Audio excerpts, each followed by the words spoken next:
Hello friends, आज की कहानी में आपका स्वागत है। आज की कहानी का नाम है सास बहू।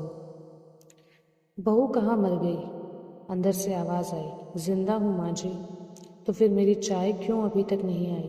कब से पूजा करके बैठी हूँ। ला रही हूँ माँ जी। बहू चाय के साथ पकौड़ी लेकर आई।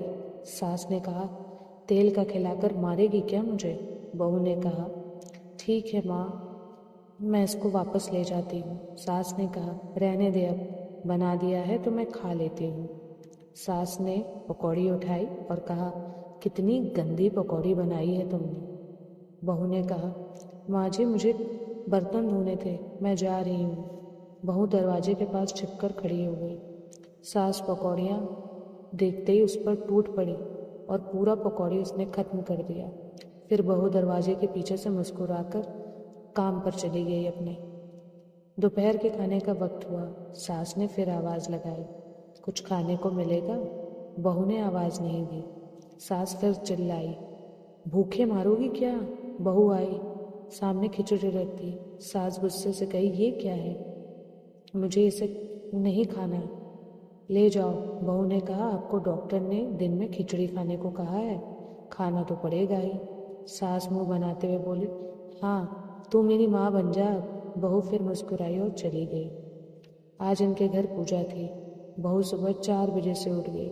पहले स्नान किया, फिर फूल लाई, माला बनाई, रसोई साफ की, पकवान और भोज बनाया। सुबह के 10 बज गए। अब सास भी उठ चुकी थी।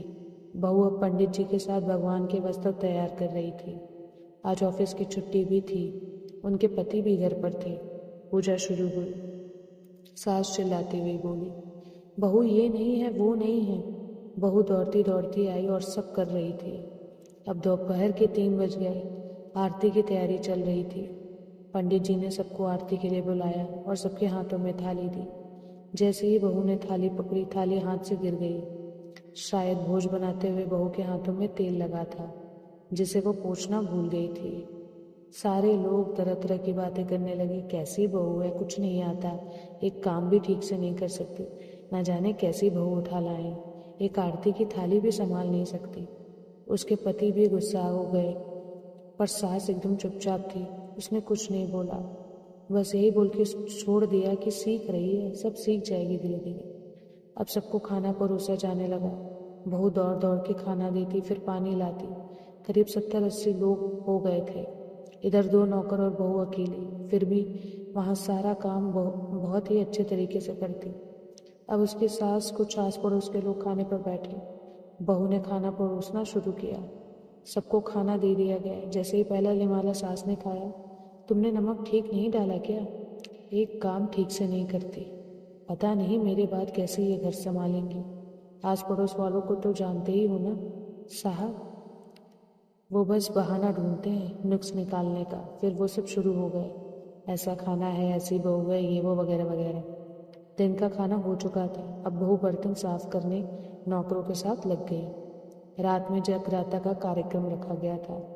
बहू ने भी 1-2 गीत गाने के लिए स्टेज पर गई। सास जोर से चिल्लाई, मेरी नाक मत कटा देना, गाना नहीं आता तो मत गाना, वापस आ जाओ। बहू मुस्कुराई और गाने लगी। सबने उसके गाने की बहुत तारीफ की, पर सास मुंह फुलाते हुए बोली, इससे अच्छा तो मैं गाती थी जवानी में, तुझे तो कुछ भी नहीं आता है। बहू मुस्कुराई और चली गई। अब रात का खाना खिलाया जा रहा था। उसके पति के ऑफिस के दोस्त साइड में ही ड्रिंक करने लगे। उसका पति चिल्लाता, थोड़ा बर्फ लाओ, तो सास चिल्लाती, यहाँ दाल नहीं है, फिर चिल्लाता, कोल्ड ड्रिंक नहीं है, पापड़ ले आओ। इधर उधर आखिर में उसके पति की शराब गिर पड़ी उसके एक दोस्त पर और बोतल टूट गई। पति गुस्से में 2 झापड़ अपनी पत्नी को लगाते हुए कहता है, जाहिल कहेंगी, देखकर नहीं कर सकती, तुझे इतना भी काम नहीं आता। सारे लोग देखने लगे। उसकी पत्नी रोते हुए कमरे की तरफ दौड़ी। फिर उसके दोस्तों ने कहा, क्या है यार, पूरा मूड खराब कर दिया, यहाँ नहीं बुलाया होता, हम कहीं और पार्टी कर लेते। कैसी अनपढ़ गंवार बीवी लेकर आया है तू, उसे तो मेहमानों की इज्जत और काम करना तक नहीं आता। तुमने तो हमारी बेइज्जती करा दी। अब आस पड़ोस की औरतों को और बहाना मिल गया था। वो कहने लगी, देखो क्या कर दिया तुम्हारी बहू ने, कोई काम ही नहीं है। मैं तो कहती हूँ अपने बेटे की दूसरी शादी कर दो, छुटकारा पाओ इस गंवार से। सास उठी और अपने बेटे के पास जाकर उसे थप्पड़ मारा और कहा, अरे नालायक, तुमने मेरी बहू को मारा? तेरी हिम्मत कैसे हुई? तेरी टांग तोड़ दूंगी। उसके बाद बेटे के दोस्त कुछ कहने ही वाले थे कि उसकी माँ ने घूरते हुए कहा, चुप, बिल्कुल चुप, यहाँ दारू पीने आए हो? जबकि पता है ना कि आज पूजा है और तुम्हें पार्टी करनी है। कैसे संस्कार दिए हैं तुम्हारे माता पिता ने? और किसने मेरी बहू को जाहिल बोला? ज़रा इधर आओ, चप्पल से मारूंगी अगर मेरी बहू को किसी ने शब्द भी कहा तो। अरे पापी, तूने उस लड़की को बस इसलिए मारा कि तेरी शराब टूट गई? पापी, वो बच्ची सुबह 4 बजे से उठी है, घर का सारा काम कर रही है, ना सुबह से नाश्ता किया ना दिन का खाना खाया, फिर भी हंसते हुए सबकी बातें सुनते हुए ताने सुनते हुए घर के कामों में लगी रही। तेरे यार दोस्तों को वो अच्छी नहीं लगी? जूते से मारूंगी तेरे दोस्तों को।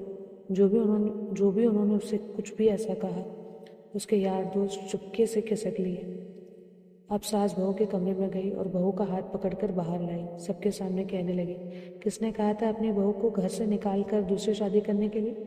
ज़रा सामने आओ। कोई सामने नहीं आया। फिर सास ने कहा, तुम जानते भी हो इस लड़की के बारे में? ये मेरी माँ भी है, बेटी भी।